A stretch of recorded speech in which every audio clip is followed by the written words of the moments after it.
I'm Kathy Sinfield, for those of you that are visitors to church today. And today's topic is mind and healing.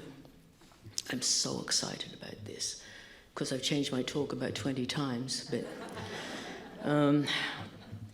I saw an ad on TV the other day and it said, "Life happens, have a plan." And it was for an insurance company, which of course we all support. What a great lesson, because we need a plan. We can't just keep floating along without a plan. So today, we're talking about mind healing. Mind is pure potential. It's God. It's consciousness. And healing means making something whole, repairing it. It's a result of clear thinking and logical reasoning. And it's not just physical. And why are we talking about it again? We talk about it all the time. Well, the thing is, most of us want to make some sort of change in our lives. And in order to transform our future, we have to heal the past. That pile of stuff that Monica spoke about so beautifully. Dalai Lama has said, as human beings, we all want to be happy and free from misery. We've learned that the key to happiness is inner peace. The greatest obstacle to inner peace are disturbing emotions such as anger, attachment, fear, and suspicion, while love and compassion and a sense of universal responsibility are the sources of peace and happiness. Ernest Holmes put it a little more simply when he said, "No man can demonstrate peace and cling to unhappiness." The things we quietly hang on to that we probably don't share all the time with other people are the regrets, the sadnesses, the guilts, the wish I had done. And these are the things that get in the way of our growth. Dr. Ken Gordon, who's our spiritual leader, has said something recently that bumped me away from my paradigm for our teaching, which is, we're this little bump on the periphery of religion. And he brought to my mind that we're actually spearheading, we're on the cutting edge of spirituality and religion, and it did something in my mind of, I don't have to keep explaining my philosophy of life. Because Ernest Holmes once wrote, "One day will come when science and religion will converge," and that, he wanted not to see a conflict between the two. And we call it religious science. And I really think we're coming up to this nowadays with a glorious scientific background, all the stuff that we already know. I read about a study from Russia, and it had absolutely nothing to do with religious science. And it said that real change in our lives is dependent on our intentionality. Not new, but done. We got it. Don't we? I hope. And there's been a tremendous amount of excitement when scientists broke through the barrier of our belief that DNA was set in stone. So we can't blame our parents and our grandparents and an unknown uncle for what's happening to us physically anymore, because they're discovering that we can actually change our DNA and we've stopped being victims. And this, to me, explains why some people are 95 and they don't even remember that, because they're living life so fully. And there are others of us that are 65 and feeling incredibly old, and it's all up here. So if you feel you're at the mercy of your genetic code, you're not. It's over. And so we're getting scientific proof that we can rewrite not just our lives, but our health prognoses as well, by looking into this further. All these articles gave me a fresh idea of spirituality as a life philosophy for me. A few weeks ago, I had the opportunity of attending a clergy breakfast put on by NAMI. It's the National Association on Mental Illness. And I've been asked 3 times, how does religious science address mental illness? So I took this opportunity to go and listen. And what I came away from the presentations with was that when people have a crisis, a catastrophic thing, or just a small thing that affects them deeply, they can cross that line from what we call normal to losing it. And I don't think there's anyone in this room that hasn't had something catastrophic happening. If there is, please meet me afterwards. Because I know you're up for sainthood. Well, even the saints had catastrophes, come to think of it. But every one of us has challenges. And the thing is, we often hide it from each other because there's a certain amount of shame. So the people who were spoken about in this meeting, when the crisis happened, there was a loss of hope, an inability to feel joy, and a loss of sense of purpose. You know, we have that here. I mean, we have the tools. We know how to deal with this. And the thing is that if we come to a point where we can't handle it on our own, through our prayers, through our visioning, through our meditation, there is absolutely no shame in asking for help. Whether it's a therapist, whether it's a practitioner, whether it's a minister, whether it's a doctor. Because the healing that we need on those deep, deep emotions is what's holding us back from experiencing life to the fullest. If our lives are what we're already thrilled with and we have no need to aspire to greater things, it's wonderful. Accept it, rejoice in it, and don't make any more excuses because we don't want to hear them. I recently taught a class, and if my classmates got as much as I did out of it, they're very, very fortunate because I got so much from it. And one of the gifts I was given when I was talking about the yes buts that we introduce into our lives so often was somebody said, "Oh, I've changed yes but into yes and." If you say that to yourself, you can feel this opening of your horizons and an acknowledgement that, and there's more growth to do. There's more things to explore. Yes, and. That instant feel of change can happen when we accept that our thoughts are the only things that need to be healed in order that we can heal anything that comes our way. But our human nature often interferes with our desire to change. And some of our beliefs are so deeply held that we resist change, despite the fact that we want it so desperately. And one of the things I read was that prayer can be one of those things that can focus our attention, that can focus our intentionality. Well, it says it involves intense devotion to one concept or idea, unwavering belief. It's a powerful mental tool, and focus properly could be used to obtain everything we ever dreamed of. And through the use of controversial ideas, which are growing in popularity, continue to get more justification as we continue to expand our knowledge of science and the universe. We already got it. Done. We have spiritual mind treatment. And what a blessing it is. We have this tool. And we have all those steps, but the reason we have all those steps is so that we get clear, we get focused, we have an attitude of gratitude about our blessings. Use it, but use it deep down.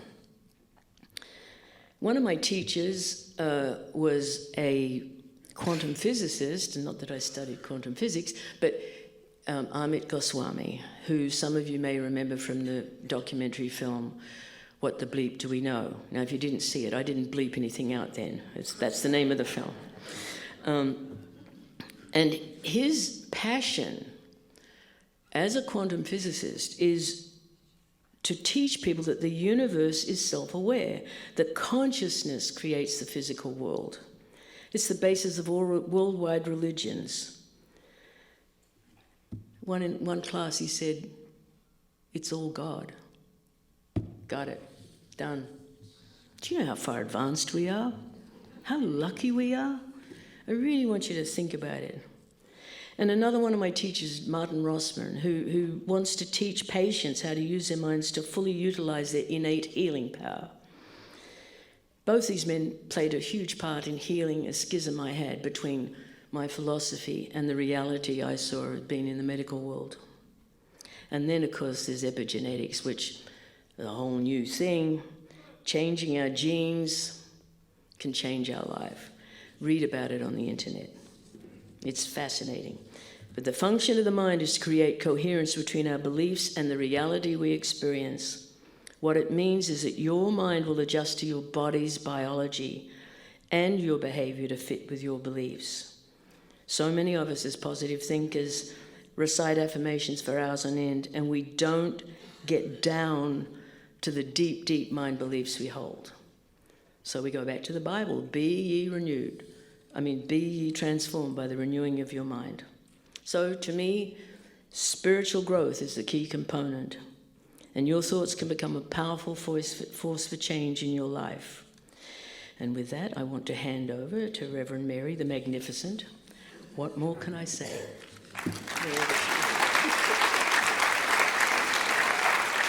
Or I'll just keep talking. Oh, shit. Dog and pony. People come and go so quickly around here. Thank you, Reverend Kathy.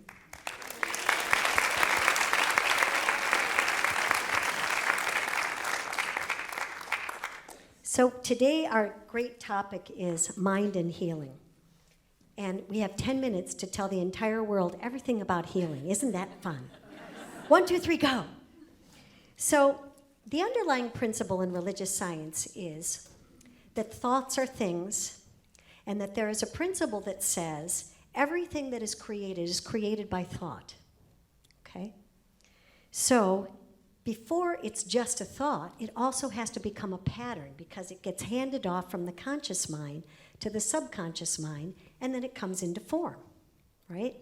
So let's look at the creative process for a second. So the first step of creative process is what? You get an idea. You think about something that you want to create in your experience, so you get an idea. Wow, what would make my life feel great? That's what I want to do. I want to create that. And sometimes that's where a lot of us stop. You ever know anybody that's a big idea person and they're not producing anything in their lives? It's because they never got beyond the idea stage, right? So they have an idea. So that idea is a thought. That thought is in the conscious mind, and you start looking around and you see, all sorts of things that back up that thought that you have. But the next step, part 2, is the visualization part. So what we do then is we take the thought or the idea that we want to create, the thing that we want to desire and we want to manifest in our life. We have to take it to the visualization stage, right? And what does that mean?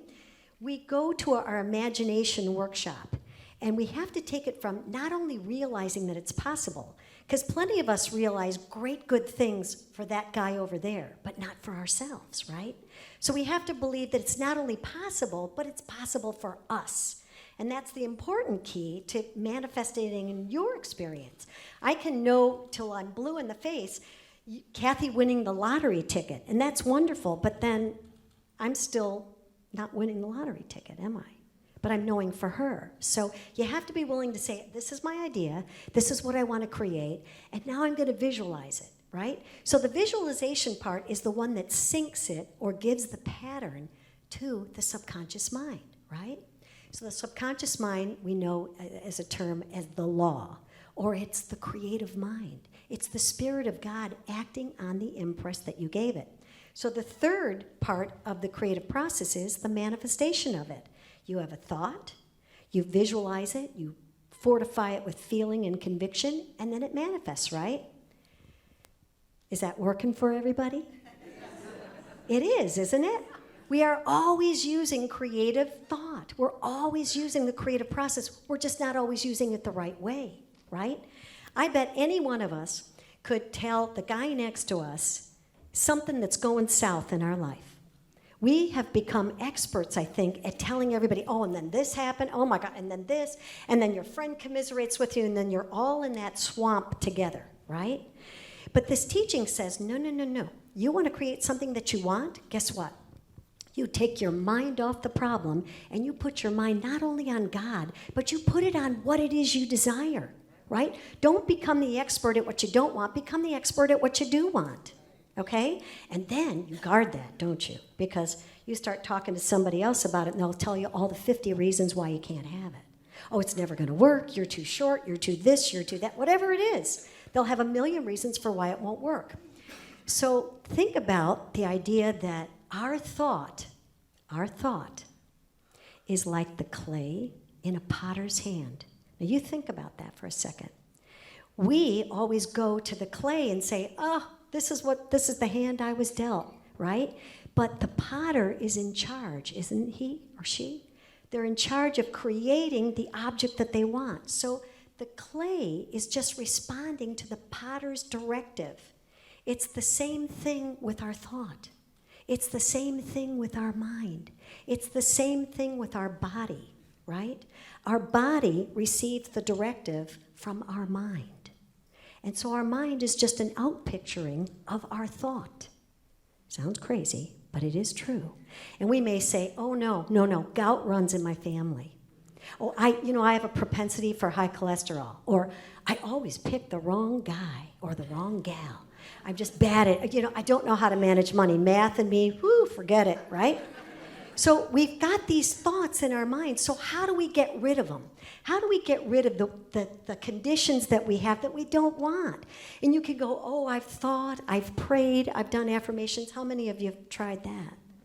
I mean, I have too. I mean, you sit there and go, well, I did my prayers, I did my affirmation. I'm not talking to that girl anymore because she's a naysayer. What happened? Right? Well, what happens is you got to take it a little deeper. You got to take it from the thought, right? Because remember, everything that's showing up in our experience is showing up because it's a subconscious pattern. We have fed that pattern for some reason. Have you ever gone horseback riding? I love horse stories. I always have to work a horse in it. So when you go horseback riding, right? When you've left the stable and you're on the trail, the horse is like, it's like a plug half the time, right? It's like, where's my hat pin? No. You just kind of go, the horse is just kind of, but then when you turn around, you're kind of going towards the barn. Holy cow. All of a sudden, the giddy up is going here, right? Because I'm going home, right? It's like us. It's like us. We have this thought, right? We have a thought like it's created in our subconscious, so we want to undo it. So if you've heard this before, don't give away. So how do we undo it? So I want you to think of something. I want you to think of a glass vase, wide at the bottom, and it goes up narrow, and it's about 3 feet high. Now I want you to picture a big white goose in the vase. Now just imagine his poor little neck is stretched up, and he's way at the top. Your challenge is you've got to get that goose out of that vase, but you can't break the vase. Oh my goodness, what are we going to do? You could sit there and will and do everything, pray and do your prayer treatments and stuff. That goose is not going to get out, right? So how does the goose get out of the vase? You think him out, because that's the way he got in. Think about that. I have goosebumps. No pun intended. But I do. I do. Think about it. How do we get beyond that subconscious pattern that we've created? You unthink it. So think about when you're sending out a message of, interpreting weakness or anxiety or anger or pain or hurt or whatever it is. Think of it as a mistake of your idea. And you go, oh, I get a do-over. I'm going to rethink that. Because if you don't like what's showing up in your life, you get to change it. Now, we can walk outside those doors and you could say to 50 friends that don't come to this center or don't believe in this kind of thinking, they're going to go, what the heck are you talking about? My paycheck is my paycheck, and it ain't ever going to get any bigger. And so it is, right? Right? Because that's what's going to happen, right? Think about this for a second. Your body. I want you to look around the room, look at your neighbor. And so all of us look one age or another or something. Did you know that every cell in your body is reproduced every 11 months? Do you know what that means?